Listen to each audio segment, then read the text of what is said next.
하나님의 말씀 출애굽기 2장에서 2장 1절에서 10절까지입니다.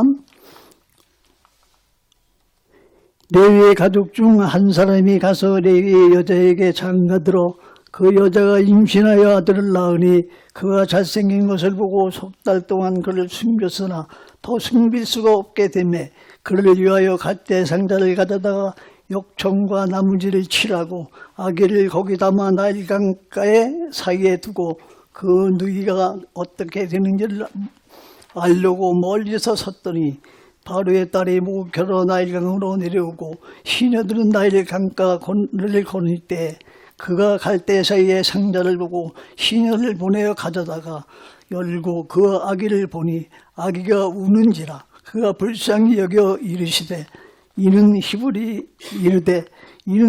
사람의 아기로다. 그의 누이가 바로의 딸에게 이르되 내가 가서 당신을 위하여 히브리 여인 중에서 유모를 불러다가 이 아기에게 젖을 먹이게 하리이까. 바로의 딸이 그에게 이르되 가라 하매 그 소녀가 가서 그 아기의 어머니를 불러오니 바로의 딸이 그에게 이르되 이 아기를 데려다가 나를 위하여 젖을 먹이라. 내가 그 삭슬을 주리라. 여인이 아기를 데려다가 젖을 먹이더니 그 아이가 자라매 바로의 딸에게로 데려가니 그가 그의 아들이 되니라. 그가 이름을 모세라 하여 이르되 이는 내가 물에서 건져내었음이라 하였더라. 아멘. 찬양대의 찬양으로 은혜를 받겠습니다.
하나님께서 기뻐 받으신 줄 믿습니다.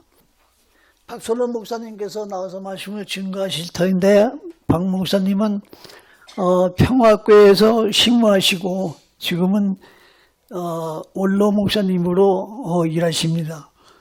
오늘 말씀을 증거하실 때 갓세 상자 속에 담긴 하나님의 손길이라는 제목을 가지고 말씀을 증거하실 때 많은 큰 은혜 받으시길 간절히 바랍니다. 할렐루야. 먼저 봉헌 기도 드리겠습니다. 하나님 은혜를 진심으로 감사합니다. 이곳에 아름다운 복전교회를 세워주시고 주님이 너무너무 사랑하고 귀히 여기시는 목사님을 통해서 또 양떼들을 목양하게 하시고 귀한 장로님, 권사님, 집사님, 성도들, 청년들, 학생의 자녀들이까지 함께 어울려 예배할 수 있는 은혜의 자리로 세워주심을 감사합니다. 이 시간을 예배하면서 하나님께 나올 때에 빈손 들고 나오지 아니하고 하나님의 크고 넓고 위대한 사랑에 감격하여 모든 물질의 11조가 주님 것임을 깨닫고 10의 구조도 주님 것이지만 주의 말씀대로 성별하여 11조되는 손길이 있습니다. 예물과 정성을 흠량하시고 말라기 3장 10절에 약속하신 말씀들을 저희 가정과 인생 여정에 복을 내려주시고 체험하는 신앙이 되게 하여 주옵시고 다달이 11조가 늘어나게 하시고 경제적으로 어림없도록 인도하시고 영육간에 강건하게 하여 주옵소서. 또한 범사에 감사 예물드린 성결이 많이 있습니다.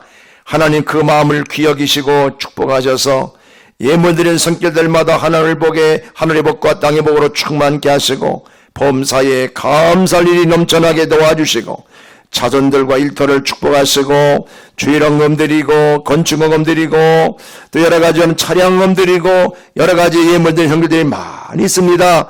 아버지 저들의 정성과 모든 마음이 이 시간 하늘 보좌에 상달되게 도와주시고 하늘의 복과 땅의 복으로 충만케 하시고 예물이 하나님의 나라와 영광을 위하여 복음 전한 일에 귀하게 쓰임받도록 인도해 주옵소서. 교인들 가운데 몸이 아픈 분들이 많이 있다고 합니다. 사랑의 주님, 주님이 재책에 맞음으로 우리가 나음을 입었다고 말씀하신 주님이여, 이 시간 이제 나오신 분들이나 나오지 못한 분들이나 주님의 따스한 성격을 만져 주셔서 모든 병마가 떠나게 하여 주옵소서. 생활의 염려도 떠나게 도와주옵시고 자손들이 주께로 돌아오게 하여 주옵소서. 지금도 안식월을 맞이하여 이제 선교지 방문역에 우리 조한예 목사님 네 분과 따님을 축복하시고 지금도 말씀을 전하실 때 성령 충만, 말씀 충만, 은혜 충만케 하시고 돌아오시는 그날까지 안전을 지켜주시고 건강하게 하여 주옵시고 하나님 복된 여정 되게 하옵소서. 심히도 부족한 이적의 말씀을 대언합니다. 성령 하나님 역사하여 주셔서 은혜가 충만케 하시고 졸리거나 피곤하지 않게 하시고 잡념이 들지 않게 하여 주시고 잘 박힌 못처럼 심령이 박히고 스포닌처럼 말씀을 아멘을 받게 하셔서 은혜 충만한 시간 되게 하옵소서. 예수님의 이름으로 축복하며 기도합나이다. 아멘.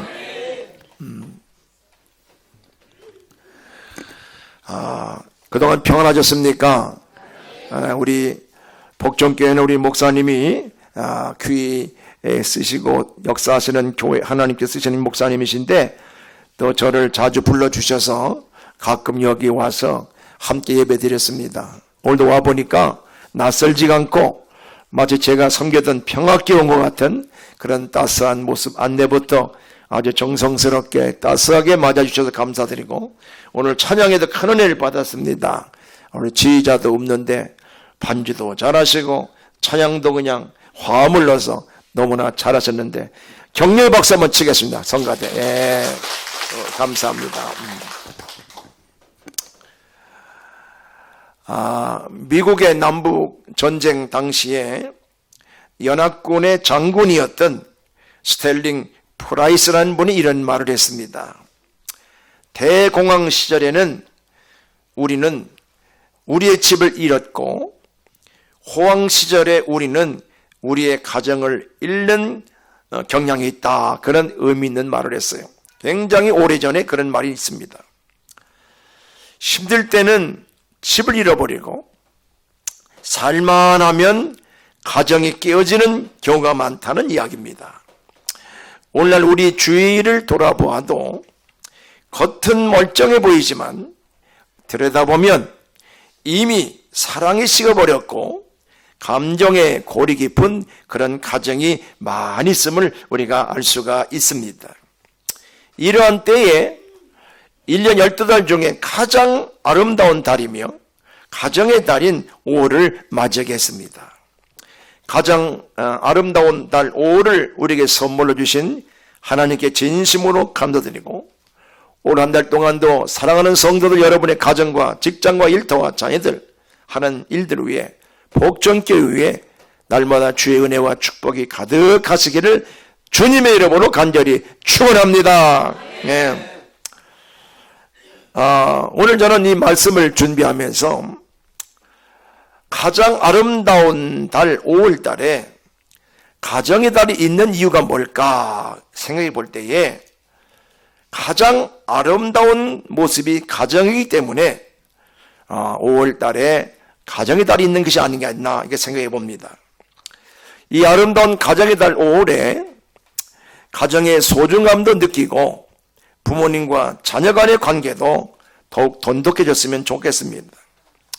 오늘은 가정의 달의 첫 번째 주일이며 첫 번째로 맞이하는 어린이 주일입니다. 실력이 우거지고 새로운 생명이 생기발랄하게 움터오는 이 계절에 우린 더욱더 인생의 유년기에 있는 어린이를 기억하는 것은 당연한 일이 아닌가 생각해 봅니다. 그러나 안타깝게도 우리가 잘 아는 대로 지금 한국 사회는 인구 절벽 시대에 왔습니다. 우리 인구가 줄어들고 그것은 바로 아기를 안 낳아서 그렇지요. 요즘 젊은이들이 아기도 안 낳고 나도 한 명 정도 낳고 맙니다. 옛날 우리 어릴 때만 해도 주신대로 나가서 집집마다 5명, 어떤 집은 12명 낳았어요. 우리 누님은 결혼했는데 아들을 못 낳다 보니까 딸만 계속 6번째 낳고 7번째 아들을 낳았습니다. 그런데 요즘은 최소한도 한 가정에 2명은 낳아야 현상 유지인데 1명이나 안 나니까 어떻게 돼요? 인구가 줄어들 수밖에 없습니다.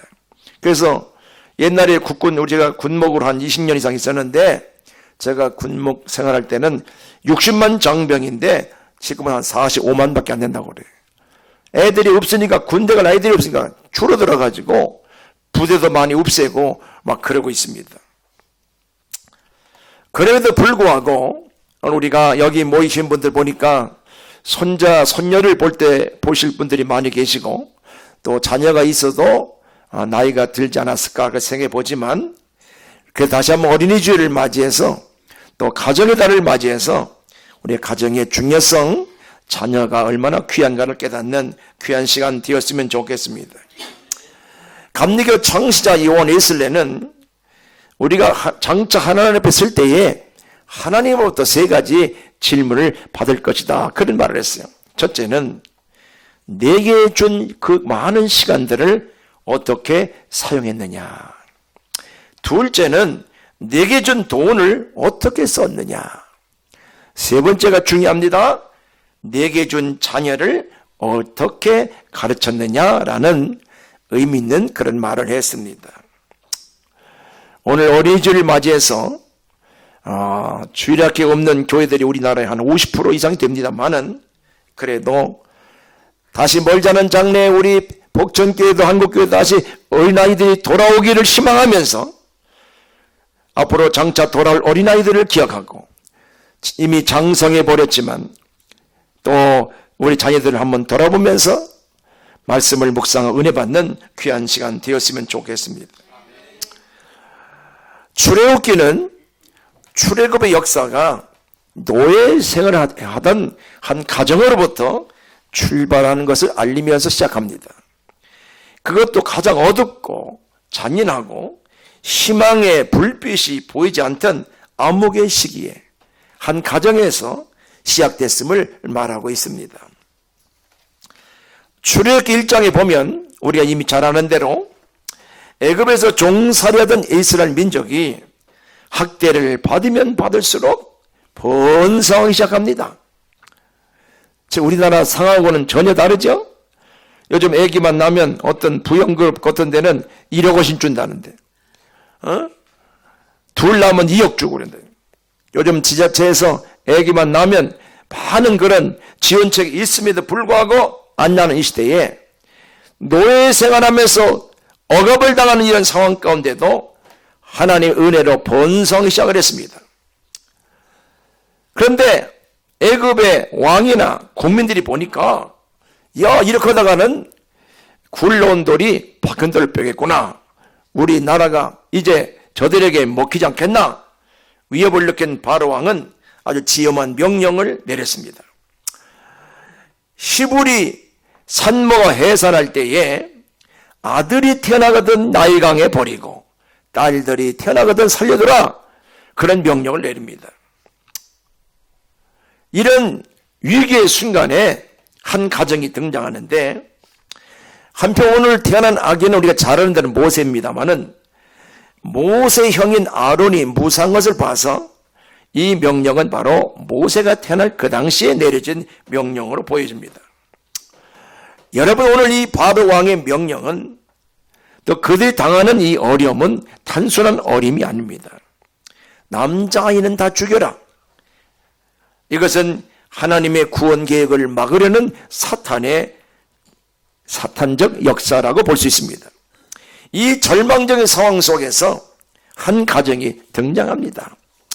1절에 보면 레위 가족 중 한 사람이 가서 레위 여자에게 장가들어 그랬습니다. 이것은 단순한 결혼 이야기 아닙니다. 믿음의 가정이 세워지는 그런 장면입니다. 우리가 잘 아는 대로 가정은 하나님의 창조 중에 가장 최고의 창조가 가정입니다. 하나님께서 공동체 중에서 제일 먼저 세우신 것이 가정입니다.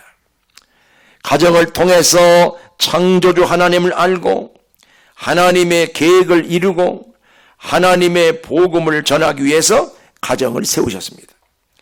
이와 같은 가정을 주신 하나님께 여러분들 감사할 수 있게 되기를 소망합니다.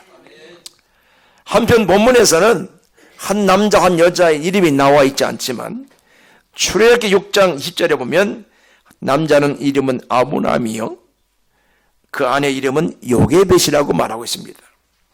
이렇게 레위 지파 한 남자인 아므람과 같은 지파의 여자 요게벳과 결혼해서 가정이 이루어졌고, 본문에는 등장하지 않지만 모세가 나기 전에 이미 아론과 그의 누이가 태어났습니다.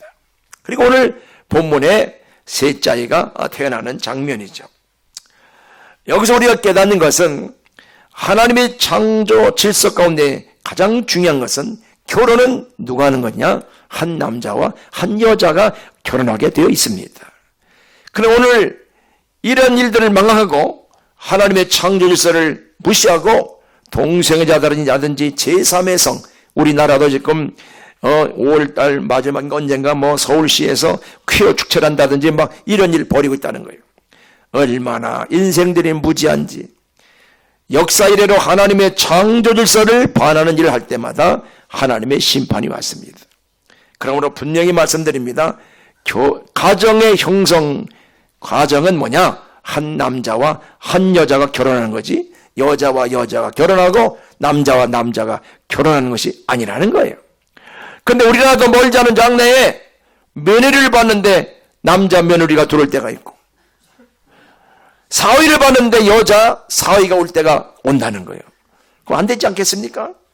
여러분, 자, 그건 그렇고 하여튼 이렇게 결혼하다 보니까 그 가정에 자녀를 주셨는데, 오늘 이 셋째 아들이 태어난, 그러니까 아들은 둘째 아들이고 셋째가 태어난 그때에 그 상황이 굉장히 위험한 상황에서 이 아이가 태어나게 됩니다. 왜냐하면 바로가 지엄한 명령을 내렸어요. 히브리 산파가 말 안 들으니까 전 국민들에게 명령하기를, 하여튼 이웃집이나 누가 아들만 태어나면 끌어다가라도 이제 나일강에 던지라고 하니까, 그런데 아이를 낳고 보니까 딸이면 좋겠는데 아들이 태어났어요. 이 부모는 걱정이 많았을 겁니다. 이 아이를 키운다는 것이 얼마 있다 이 아이를 강물에 버려야 되는 슬픔을 안고 있었지만, 그럼에도 불구하고 이 부모는, 이 요게벳은 이 아이를 포기하지 않았어요. 부모는 이렇게 말합니다. 왜 포기하지 않았느냐? 그가 잘생긴 것을 보고 그랬어요. 여기 잘생기다는 말은 건장하고 범상치 않았다, 건강하다, 아름답다는 말이고, 같은 내용을 기록한 히브리서 11장 23절에 보면 믿음으로 모세가 낳았을 때 그 부모가 아름다운 아임을 보고 석 달 동안 숨겨 왕의 명령을 무서워하지 아니하였더라 그랬습니다. 여기 아름답다는 말은 미남으로 태어났다 이런 뜻, 그 말이 아니, 외모가 이쁘다는 뜻이 아닙니다. 하나님 보시기에 귀한 생명이라는 말이에요. 하나님 주신 귀한 생명으로 이 아이를 본 것입니다. 이것은 그의 부모가 영적 안목을 가졌음을 의미합니다. 하나님의 안목으로 볼 때에 시대적으로 굉장히 위험한 시대에 태어났지만 이 아이는 하나님의 자녀, 하나님께서 주신 선물, 하나님께서 귀한 아들을, 생명을 주셨다고 하는 안목을 가졌습니다.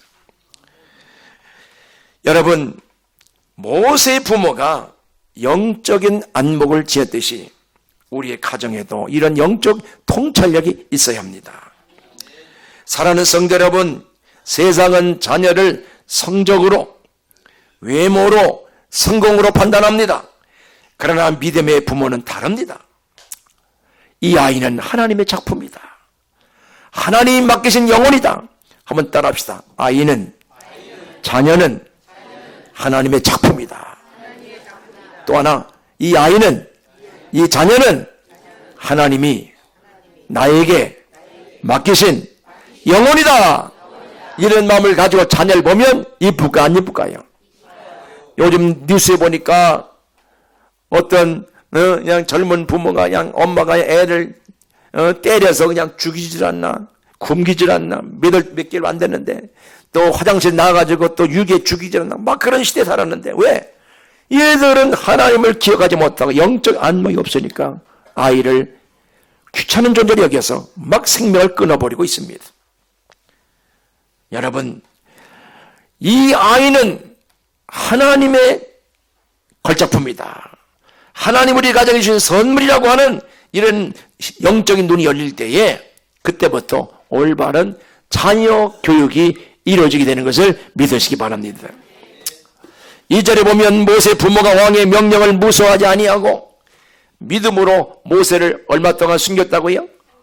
석 달 동안 숨겼다고 증언합니다. 이것은 그들이 외적인 환경에 치우치지 않고 믿음으로 삶을 영했음을 보여줍니다. 그들은 세력적인 권력보다 하나님을 두려워하고 의지하는 생활을 했음을 보여주고 있는 것. 이러한 담대한 신앙은 1장 15절로 21절에 언급된 히브리 3파 10부라와 부하에게서도 볼 수가 있습니다. 그들은 지금 무섭게 다가오는 외적으로 닥쳐오는 시련과 핍박, 대적 세력들을 두려워하지 않고 오직 믿음으로 살았습니다. 이는 믿음이 점점 사라져가는 현대 사회의 가정을 향한 매우 귀한 말씀이 아닐 수가 없습니다. 여러분, 부모의 믿음은 바로 여기서부터 시작됩니다. 이것이 무엇입니까? 두려움보다 생명을 선택하는 믿음입니다. 현실보다 하나님을 더 신뢰하는 믿음입니다. 우리는 자녀를 키울 때에, 아니 여러분 그동안 자녀를 키울 때 무엇을 기준으로 키웠습니까? 세상입니까? 하나님입니까? 믿음의 가정은 환경이 아니라 하나님의 뜻을 기준으로 결정하는 가정이 되어야 하는 것입니다. 모세 어머니는 이런 위기 가운데도 3개월 동안이나 숨겨 키운데 3개월 동안 키운 것도 상당한 어려움이 있었을 것입니다. 여러분, 아이를 키워보신 분들은 잘 알지만 아이가 달이 갈수록 웃음소리, 울음소리가 커집니다. 더군다나 남자아이니까 더 컸을 것입니다. 이제 아무리 숨기 감춰도 이 외부로 이 소리가 들리는 것을 막을 수가 없었습니다. 그래서 더 이상 숨길 수 없게 되자 중대한 결단합니다.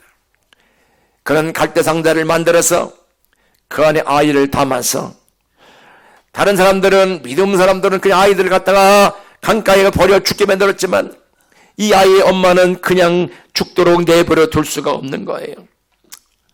그래서 갈대를 꺾어다가 상자를 만들어서 역청과 진을 가지고 안팎으로 칠해서 물이 새지 않게 하시고, 비록 갈대 상자에 넣는다 할지라도 아이가 살지 죽을지는 모르지만 그래도 그냥 물에 버리는 것보다는 하나님 앞에 이 아이를 맡기면서 믿음으로, 하나님, 이 아이를 내게 주셨지만 기를 수가 없는데 하나님 이 아이를 하나님께 맡깁니다 하면서 갈대 상자를 만들어서 거기다 어린 아이를 건뒀습니다. 여기에 부모의 고뇌와 아픔과 믿음이 있습니다. 이건 단순한 모성애가 아닙니다. 믿음의 결단입니다. 하나님, 이 아이는 내 아이가 아니라 하나님의 아이입니다. 그리고 이제 모세를 넣었던 그 갈대 상자에다가 역청과 진을 치른 것은, 물이 들어오지 않게 한 것은, 이 아이가 지금 살아있으면 하나님께서 누군가 손길을 통해서 모세를 건져 주실 것을 믿었기 때문에 이런 역사를 이루게 된 줄로 믿으시기 바랍니다. 출애굽기는 이 상자를 히브리 원어로 보니까 테바라고 부릅니다. 이 테바는 성경에서 두 군데 나오는데, 바로 이제 노아의 방주도 테바라 부르고 오늘 모세의 갈대 상자도 테바라고 부릅니다. 이 두 곳만 사용되었습니다. 그렇다면 이 테바란 용어는 성경에서 아주 특별한 의미를 가진다고 볼 수 있습니다. 여러분, 갈대 상자에 아이를 담았다는 것은 노아가 방주를 짓고 그 안에 들어간 것과 같은 의미가 되는 것입니다. 하나님께서는 오늘날 교회도, 교회라는 구원의 방주를 허락해 주었습니다. 오늘 어떤 의미에서 오늘 복전교회도 구원의 방주인 줄 믿으시기 바랍니다.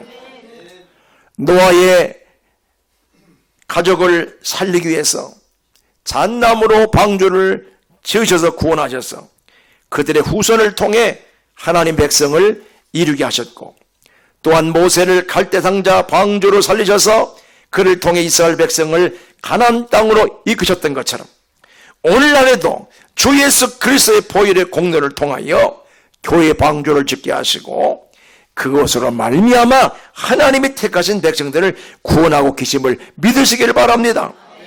그런 의미에서 복전교회는 어떤 방주입니까? 구원의 방주입니다.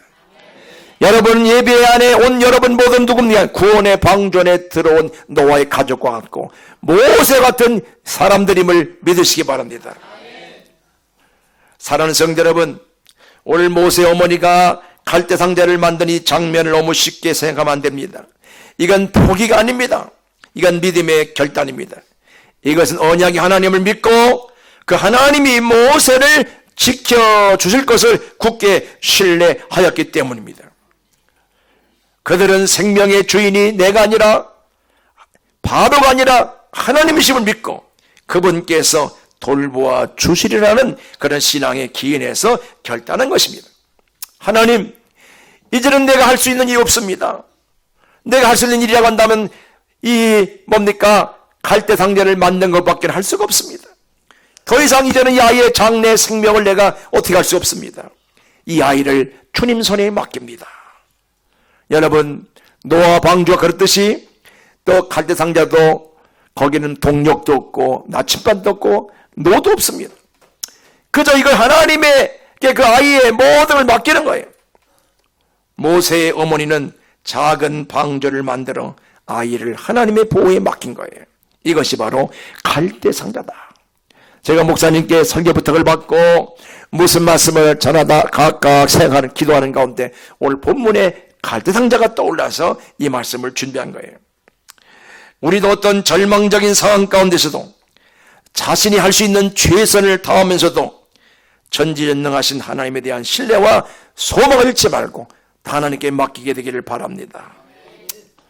아이의 엄마는 그 아이를 이제 상자 담은 아이를 들고서 강물이 흐르는 어떤 강변에 갈대숲에 끼워 놓았습니다. 여기 성경에 여러 가지 내용이 안 나왔지만 그 어머니가 눈물 흘리지 않겠습니까? 하나님께 맡깁니다만 이 아이의 생사를 장담하신 상황에서 아무리 믿음이 좋은 엄마는 할지라도 이 아이의 장래를 장담할 수 없잖아요. 이것이 마지막일지도 만날지 모르지 않습니까? 그러나 그런 믿음으로 슬픔과 걱정을 이기고 그냥 강물에다 던져버렸으면 둥둥 떠내려가서 못 잡을 건데 갈대 사이에 거기다가 집어넣었어. 왜 하필 그곳에다가 아이를 놓았을까요? 우리의 궁금증은 바로의 딸이 목욕하러 그곳에 내려온 곳으로 해석이 됩니다. 사랑하는 성도 여러분, 우리도 살다 보면 이런 갈대상자를 만들어야 할 때가 있습니다.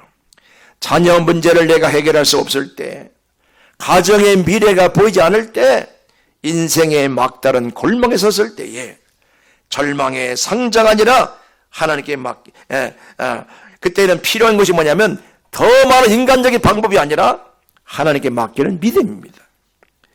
여러분, 그래서 갈대 상자는 절망의 상자가 아니라 하나님께 맡기는 믿음의 그릇이다. 한번 따라합시다. 믿음의 그릇. 이것이 중요합니다. 여기에 비해서는 아이를 죽도록 버려둔 것이 아니라 하나님께 이 아이를 맡긴 것이에요.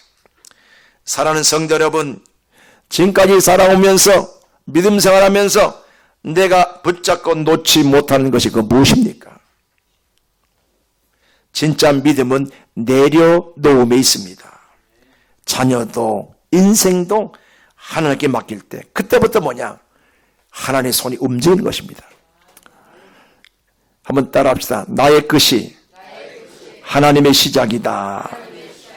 내가 뭐 하려고 하면 하나님 그냥 보고 계십니다만 하나님 할 수 없습니다. 하나님 다 맡깁니다. 하나님 역사하시는 거예요. 4절 6절에 보면 일하시는 하나님이신데 아주 보이지 않게 일하시는 하나님의 모습을 우리가 발견하게 됩니다. 4절에 보면 그의 누이가 어떻게 되는지 알려고 멀리 섰더니 그랬습니다. 본문의 상황을 머릿속에 그려보면 참으로 안타까운 광경입니다. 어머니는 갈대 상자를 나이강 갈대 사이에 놓고 그 누이는 그 당시 한 14세 15세 정도 되는 누이가 그 가까이 가지도 못하고 멀리서 자기 동생이 어떻게 되는가를 쳐다보고 있었다. 애달픈 상황이 아닐 수가 없습니다. 그런데 그렇게 강에다 던져놨으면 금방 뭐가 누가 쨍하고 나타나야 되는데 하나님 전혀 일하지 않는 것처럼 보입니다. 그런데 재밌는 것은 이 장면에서 하나님이 직접 등장하지 않는다는 것입니다. 하나님이 말씀하지도 않고 기적을 눈에 보이게도 행하지도 않았습니다. 그런데 모든 장면에 하나님이 보고 계셨고 함께 계신 것을 우리가 볼 수가 있어요. 진행되는 상황을 보니까 모든 일이 아주 정확하게 맞아떨어집니다. 바로의 딸이 그 시간에 그 장소에 나옵니다. 히브리 남자를 낳거든 죽이라고 명령한 그 왕의 딸이 이제 나오는 거예요. 어쩌면 아이를 호랑이 굴 속에 던져 넣을 꼴이 된 것 같은 그런 위험한 상황으로 간 것 같습니다만, 그러나 이후에 벌어진 상황을 보면 그녀는 모든 히브리 남자 아기를 죽이라는 바로의 명령 속에서도 모세를 주워다가 키울 수 있는 권력과 대담성을 가진 지는 유일한 여성이었음을 알 수가 있습니다. 하나님께서는 당신의 계획을 차질 없이 이루기 위하여 세심하게 가장 적절할 때에 가장 적합한 사람을 준비시켜 놓았던 것입니다. 자, 그러면 왜 바로 그 시간 그 장소에 바로의 딸이 나일강으로 내려옵니까? 바로 목욕하러 내려왔다고 성경은 증언합니다. 근데 여기서 우리가 눈여겨보아야 할 것은 이 목욕하다는 말은 단순히 몸을 씻다는 의미가 아니라 제의적인 씻음을 가리킵니다. 당시 나일강은 애굽 사람들에게 신이 베풀어 주신 아주 거룩한 장소로 여겨졌기 때문에 여기서 목욕을 하는 것은 일종의 종교적 정결의식으로 간주가 되었습니다. 만약에 공주가 단순히 몸을 씻는 것만이라 한다면 나일강까지 직접 오지 않고 시녀들에게 물을 떠와서 궁중 안에서 목욕을 할 수도 있습니다. 그런데 하나님의 역사는 여기서부터 구체적으로 시작됩니다. 자, 나일강변에 온 공주가 나일강변을 둘러보다가 갈대 사이에 떠있는 한 상자를 발견합니다. 시녀를 통해 가져오게 만들고 상자를 딱 열어보니까 뚜껑을 여는 순간에 아이가 막 슬프게 울고 있었습니다. 이 모습을 바라본 바로의 딸의 마음속에 국률의 마음이 들었어요. 그 아이를 불쌍히 여겼다고 성경은 증언합니다. 아마도 바로의 딸은 어린 아기가 우는 모습을 보면서 이 아이가 시부인의 아이이기 때문에 버려질 수밖에 없었던 이 가련한 이 가엾은 생명에 대한 한없는 동정과 연민을 느꼈을 것입니다. 아기를 향한 바로의 딸의 동정 어린 마음은 본문 뒤에 이어지는 이는 시부리 사람의 아이로다 라는 말에도 잘 나타나고 있습니다. 즉 공주는 울고 있는 아이를 보면서 당시에 시부리인들이 당하고 있었던 고통을 두 눈으로 직접 볼 수 있었고 그지없는 치근함을 느낄 수가 있었던 것이죠. 그런데 더 놀라운 것은 바로의 딸은 이 아이가 시부리인의 아이인 걸 알면서도 그 아이를 불쌍히 여길 뿐만 아니라 더 나아가서 자기가 기르고 싶은 그런 마음이 생겼다는 거예요. 왜 그럴까? 아이를 보는 순간에 울고 있는 아이를 볼 때마다 그 마음에 연민과 동정과 불쌍히 여기는 마음이 생겼기 때문에 그렇습니다. 자, 그렇다면 이 아이를 발견하게 하시고 그 아이를 보고 불쌍히 여긴 마음을 갖게 되고 그 아이를 기르고 싶은 마음을 갖게 하는 것은 누가 한 것입니까? 공주가 그 마음이 넓어서 그랬을까요? 보이지 않지만 하나님이 그녀의 마음에 그런 마음을 주신 것을 믿으시기 바랍니다.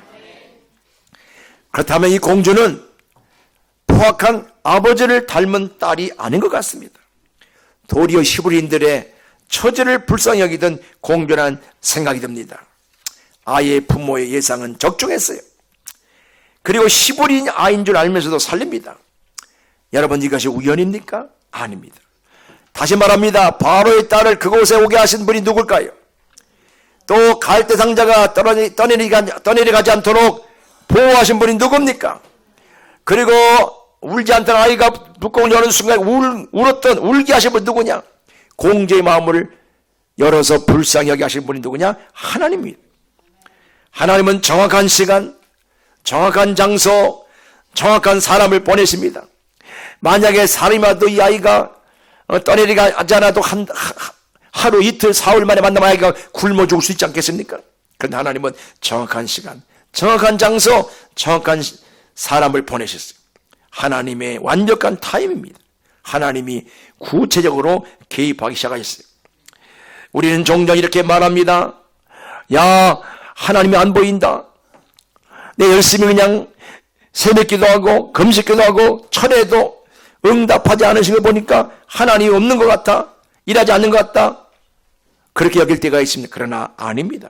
하나님은 조용히 정확하게 완벽하게 일하고 계심을 믿으시기 바랍니다. 갈대 상자를 그냥 나일강과 갈대 사이에 버리던 것이 아닙니다. 하나님의 손에 이끌려 거기다 갖다 둔 것이죠. 우리 인생에도 이해 안 되는 순간이 많아요. 왜 내게 이런 일이 일어났지? 왜 이렇게 참 꼬이지? 나는 잘한다고 잘했는데, 자, 여러 가지 계획이나 사람 관계나 모든 게 다 완벽한데 왜 꼬이지? 그러나 하나님은 보이지 않는 손으로 지금도 일하고 계십니다. 하나님은 한 번도 실수하지 않으십니다. 보이지 않아도 역사하신 하나님을 이 시간 굳게 믿으시기를 주의 이름으로 간절히 축원합니다. 갈대 상자는 말합니다. 하나님은 지금도 일하고 계시다. 한번 따라합시다. 하나님은 지금도 일하신다. 이걸 믿어야 됩니다. 그런데 이 이야기는 여기서 끝나지 않았습니다. 7절로 9절에 보면 놀라운 반절이 일어났습니다. 바로의 딸이 갈대 상자 안에 있는 아이를 보고 동정의 빛을 보이자 그 일행을 멀리 따라오던 모세 누이가 바로의 딸에게 이렇게 말합니다. 내가 당신을 위하여 히브리 여인 중에서 유모를 불러다가 이 아기에게 젖을 먹이게 하리까? 셋불도 단계를 뽑으랬다고 말이죠. 이 공주의 마음 변하기 전에, 그 마음이 들기 전에 이 소녀가, 누이가 그냥 들이대는 거예요. 응? 이 타임이 중요합니다. 여러분, 너무나 당돌하지 않습니까? 이제 간 물에서 건졌을 뿐인데 시부리 유모를 소개하겠다고 말합니다. 그런데 바로의 딸의 대답이 우리를 또 놀라게 합니다. 8절 상반절에 보니까 그에게 이르되 가라 하매, 같은 내용을 세 번역은 이렇게 번역했어요. 그래, 어서 데려오너라. 이렇게 강력하게 말을 했습니다. 그러자 모세의 누이는 뒤도 돌아보지 않고 집으로 달려가고 자기 어머니를 데려다가 공주 앞에 탁 모셔놓습니다. 그랬더니 9절에 보니까 바로의 딸이 그에게 이르되 이 아기를 데려다가 나를 위하여 젖을 먹이라. 내가 그 삭을 주리라. 여인이 아기를 데려다가 젖을 먹이더니, 이 9절 말씀 속에는 놀라운 하나님의 은혜가 숨겨 있습니다. 여기 젖을 먹이다는 단순히 젖을 먹이다는 의미만이 아니라 양육하다는 뜻도 있습니다. 모세 어머니 요게벳은 단순히 이 아이를 위하여 수임만을 책임진 것이 아니라 유아 교육까지도 맡게 됨을 보여줍니다. 특별히 데려가다가라는 말 속에 알 수 있듯이 애굽의 공주는 요게벳을 궁중으로 불려들여 모세를 키우게 하지 않고 그 집으로 데려가서 아이를 키우도록 완전히 위탁을 했습니다. 그래서 시부리 남자아이는 몽땅 죽이라는 명령이 있는 이런 상황이기 때문에 궁정에다가 데려다가 키울 수가 없겠죠. 어쨌든 이를 통하여 요게벳은 자기 아들을 자기 집에서 직접 키울 수가 있었습니다. 거기서 모세가 여호와의 신앙을 갖게 되고 40년에 가까운 궁정 생활에서도 시부리노서의 민족의식을 잃지 않았던 것은 하나님께서 허락하신 요게벳을 통한 히브리식 교육의 덕택이었습니다. 여기서 우리가 깨닫는 것이 있습니다. 인생에 있어서 유년기를 어떻게 보내냐 하는 것은 무척 중요합니다. 저는 옛날에 와도 설교할 때 말씀드렸지만 저의 고향은 인천광역시, 옛날 경기도 강화군 서도면 주문들이라고 외포리에서 옛날 우리 어릴 때는 배를 타고 5시간 반 되는 그런 섬에 살았습니다만, 그런데 그 거기에 교회가 일찍 들어왔어요. 100년이 넘었습니다. 지금 거기 가면 100년 넘은 예배당 건물이 있고 한 103년 전에 교회가 예배 들어왔는데요. 어릴 때부터 우리 어머니가 예수를 믿어서 우리 자녀들 데리고 교회를 데려갔어요. 그리고 목사님 아들하고 저하고 친구가 돼가 참 놀다 보니까 이렇게 어릴 때부터 신앙을 배우고 믿음을 키우다 보니까 제가 목사가 됐습니다. 여러분, 인생에 있어서 유년기를 어떻게 보내느냐 하는 건 대단히 중요합니다. 이 시기에 인간의 모든 기본적인 가치가 또 판단 기준이 형성되기 때문입니다. 그러므로 부모된 성도들은 여러분 그렇게 하셨겠지만 아직 그런 분이 안 계시다면 자신의 자녀를 어릴 적부터 여러분 손자 손녀들도 하나님의 말씀으로 교육하는 일을 게을리 하지 말아야 합니다. 한 가지 여기서 재밌는 것이 하나 있습니다. 아이에게 젖을 먹이는데, 자기 아들에게 젖을 먹이는데 젖 먹는 대가를 주겠다고 말합니다. 여러분, 자기 엄마가 자기 아들 기르는데 돈 받고 기르는 부모 봤습니까? 이건 단순한 축복이 아닙니다. 하나님의 은혜입니다. 요게벳이 애굽의 공주에게 모세를 양육하는 대가로 삭을 받는다는 것은 놀라운 축복이 아닐 수가 없고, 또 공주에게 모세를 위한 유모로 고용되었음을 말해주고 있습니다. 또한 이 일로 인하여 이 요게벳은 온전히 아이를 기르는 데만 전념할 수 있게 되었습니다. 그 당시 히브리 여인이나 남자나 웬만한 사람 모두가 다 벽돌 이기기 이런 작업에 동원되었는데, 아무리 아이가 있어도 일을 나가야 됩니다마는 요게벳은 공주의 아들로 여겨지는 이 아이를 키운다는 것에 온전히 아이만 집에서 교육하고 기를 수 있는 특권을 부여받고, 그것도 뭡니까? 양육비도 받으면서 따블복을 받으면서 지금 키우게 되었어요. 성경학자들은 대부분 이 아이가 집에서 한 4년, 5년 정도 곧 키웠을 것이다 이렇게 추측하고 있습니다. 여러분, 죽을 뻔한 아이가 다시 엄마의 부모로 돌아옵니다. 하나님은 잃는 것보다 더 크게 회복시키십니다. 하나님은 우리의 눈물도 헛되게 하지 않으십니다. 자녀를 위한 기도는 반드시 열매 맺습니다. 결국 이 아이는 엄마 품에서 히브리 신앙교육과 민족의 정체성을 배우며 어린 시절을 보내게 됩니다. 이것도 기적입니다. 이제 10절에 오면 그 아이가 자라매 딸에게로 데려가니 그랬습니다. 모세는 결국 어느 정도 자라기 때문에 궁전으로 갑니다. 그리고 그의 아들이 되는 거죠. 그 아이 이름을 바로의 딸은 모세라고 불렀는데, 모세의 뜻이 뭐예요? 물에서 건져냄을 받았다는 뜻입니다. 그런데 여기서 우리는 중요한 그런 하나님의 메시지를 받아야 합니다. 오늘 모세가 물에서 건짐받은 것처럼 우리 모두는 죄와 사망의 권세 아래 죽었던 인물이들이고, 또 매일매일 다가오는 죄악의 세력 앞에서 죽음만을 기다리던 소망 없는 자들입니다. 그런데 예수 그리스도의 십자가 사랑으로 우리 모두가 예수 믿어 구원받은 하나님의 자녀가 되었습니다. 우리는 물에서 건짐받는 처음보다 더 위대한 그런 축복받은 성도임을 믿으시기 바랍니다. 그러므로 이제 이 은혜를 체험한 성도들의 사명이 있습니다. 이에 다른 사람들을 죄악과 영적인 죽음의 물속에서 건져내는 자가 되어야 될 줄로 믿습니다. 제가 은퇴한 다음에 하나님 기도해서, 하나님 은퇴하더라도 하나님 뭐 하며 살아야 되겠습니까? 기도하는 가운데 중부기도와 그저 복음 전도 위에 그런 복음을 전도하라는 그런 마음의 감동을 주셨어요. 어느 날 2월달인가 이제 여행용 가방을 고치기 위해서 이제 고친 데가 별로 없어가지고 인터넷 찾아보니까 준 리페어라는 그런 도장도 만들고 이제 가방도 고치는 집을 찾아가지고 저쪽에 습곡의 옆에 갔더니 그분이 내 몫을 듣더니 혹시 목사님 아니십니까? 이렇게 물어보는 거예요. 잠바도 입고 허리만 입고 갔거든요. 이제 뭐 제대 은퇴했으니까 그냥 양복 안 입고 다니고 평상이니까 깜짝 놀랐어요. 그래서 내 마음속에 이 사람이 나를 목사를 알아본다면 저분 교인일 것이다. 그래서 내가 물어봤어요. 아니 교회 다니십니까? 그랬더니 예, 옛날 여주 살 때는 교회를 다니고 집사까지 했는데 여기 이사 온 후로는 한 번도 교회 안 나갔다는 거예요. 됐다.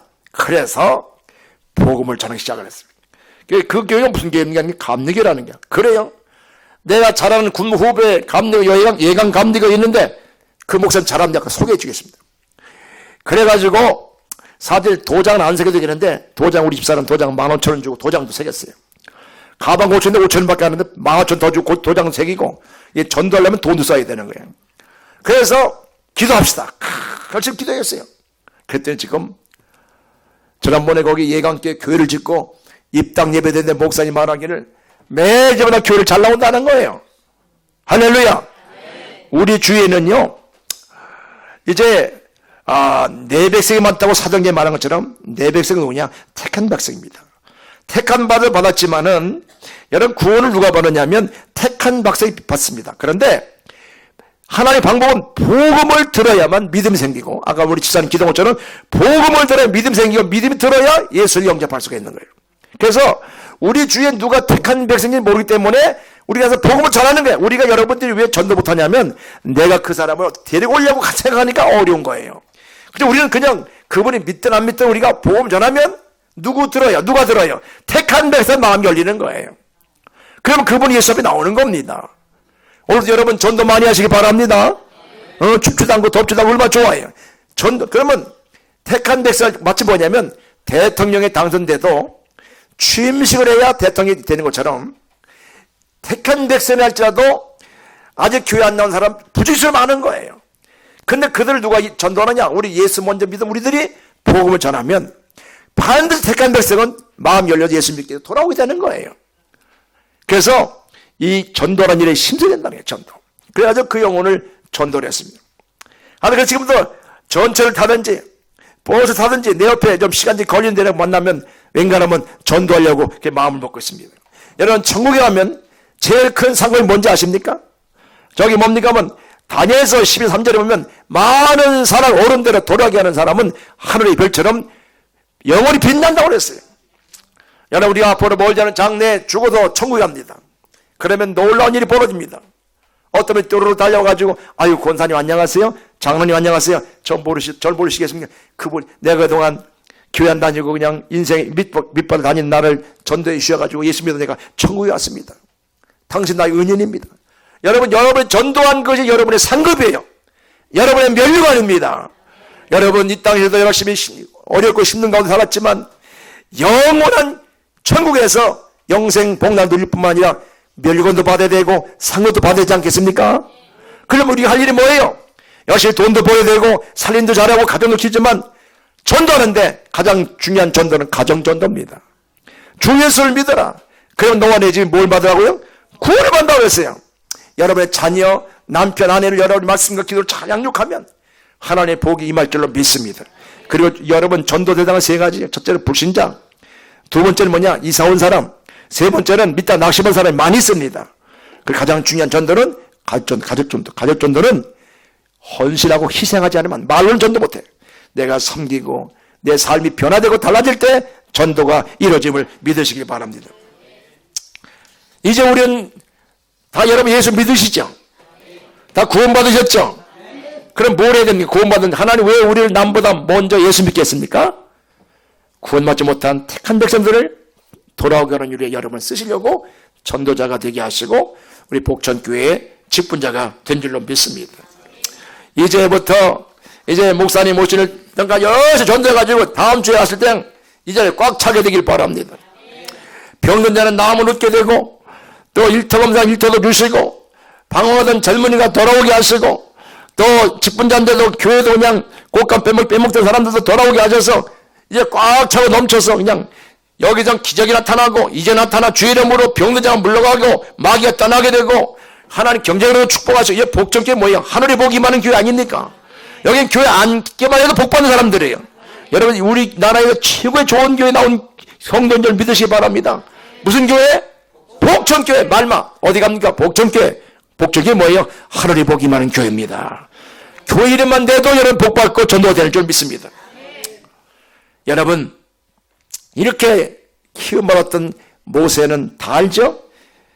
200만 명 애굽의 그 문물을 다 배워가지고 40년 동안 교육이 헛되지 않고 광야 40년 동안 200만 명의 그 이스라엘 백성들을 가나안 땅으로 인도하는 일에 귀하게 쓰임받은 위대한 영도자가 되었습니다. 여러분 모세는 가장 위대한 역전의 인생, 역설적인 존재였습니다. 종의 아들이 왕의 아들이 되어 살았습니다. 죽음을 기다리던 자가 생명을 낳는 자가 되었습니다. 구원의 손길을 기다리던 자가 구원의 사명을 감당하는 인생이 되었습니다. 궁궐을 떠나서 광야에 살았지만 가장 위대한 출애굽 역사를 쓰는 인생이 되었어요. 이렇게 모세는 당당한 지도자가 되었다. 지금 우리는 자녀들을 어떻게 기르고 있습니까? 여러분 자녀들에게 무엇을 가르치고 있습니까? 솔직히 말해서 우리 아이들은 이미 우리의 지도를 벗어나 세상의 지식으로 채워지고 있지 않습니까? 거기에는 희망이 없습니다. 하나님의 자녀로 돌아오도록 해야 합니다. 그래야 하나님께서 그들을 기르고 인도하시는데 여러분 부모된 여러분에게 세 가지를 당부하고 싶습니다. 부모된 우리가 먼저 할 일이 뭐냐? 오직 여러분 자신이 하나님만 신뢰하면서 사는 사람 되십시오. 집에서도 기도하는 모습, 성경 읽는 모습, 주일 정수하면서 헌신하면서 하나님은 어떤 어려운 걱정이 있어도 염려 건심하기 전에 여러분 빌립보 4장 6절 말씀이 뭔지 아시죠? 아무것도 염려하지 말고 모든 일에 기도 간구로 하나님 감사 말해라 그랬어요. 범사에 하나님만 신뢰하면서 사는 여러분 되길 바랍니다. 두 번째는 뭐냐면 여러분 자녀들에게 내가 하나님과 함께 사는 이야기를 들려주세요. 하나님께 사는 이야기가 뭐냐? 말씀을 따라 사는 이야기를 들려주시고 세 번째가 중요합니다. 무엇보다도 내가 하나님과 함께 사는 모습을 보여주십시오. 그럴 때 여러분의 가정은 세상을 바꾸는 산실이 될 것입니다. 사랑하는 복천교회 성도 여러분, 하나님께서 큰 일을 하실 때에 항상 가정을 통해 시작하셨습니다. 여러분 사무엘도 한 가정을 통해 역사하지 않았습니까? 한 가정이 하나님 나라의 역사를 이룹니다. 그래서 가정이 중요합니다. 자녀를 어떻게 바라보는가? 어떤 믿음으로 키우는가? 하나님께 맡기기로 하는가? 이것이 한 시대를 바꿉니다. 사랑하는 성도 여러분, 이제 말씀 마무리합니다. 오늘 이 시간부터 우리 가정과 자녀를 하나님의 손에 맡기시기 바랍니다. 그리고 낙심되는 순간에도 하나님께 나아가십시오. 침묵 속에서도 하나님은 여전히 일하고 계십니다. 시방도 하나님은 시퍼렇게 살아계십니다. 그 확신 속에서 날마다 힘있게 승리하며 살아가시는 복전교회 모든 성도 여러분 되시기를 주님의 이름으로 간절히 축원합니다. 아멘. 사랑하는 주님 감사를 드립니다. 오늘 가장 아름다운 달 5월 가정의 달, 또 어린이 주일에 이렇게 주님 전에 모여서 한 가정을 통해 역사하신 하나님의 놀라운 그러한 사건들을 서로 나누면서 은혜 받게 되고 도전받게 됨을 감사합니다. 많은 사람 예수 믿으면서도 절망하고, 예수 믿으면서도 걱정하고, 예수 믿으면서도 근심하고, 예수 믿으면서도 조금 어려움이 닥치면 염려하는 이런 시대에 살고 있지만, 주여 우리에게 믿음이 없습니다. 우리 복종교회 모든 성도들에게는 크고 강하고 단단한 믿음을 주옵소서. 모세 어머니 요셉 같은 믿음을 주셔서 인생의 갈대 상대를 만든 우리 모두가 되게 하여 주셔서 날마다 하나님 인도 속에서 간증하며 축복의 주인공, 간증의 주인공, 기적의 주인공이 다 되게 하여 주옵소서. 예수님의 이름으로 축복하며 기도합나이다. 아멘.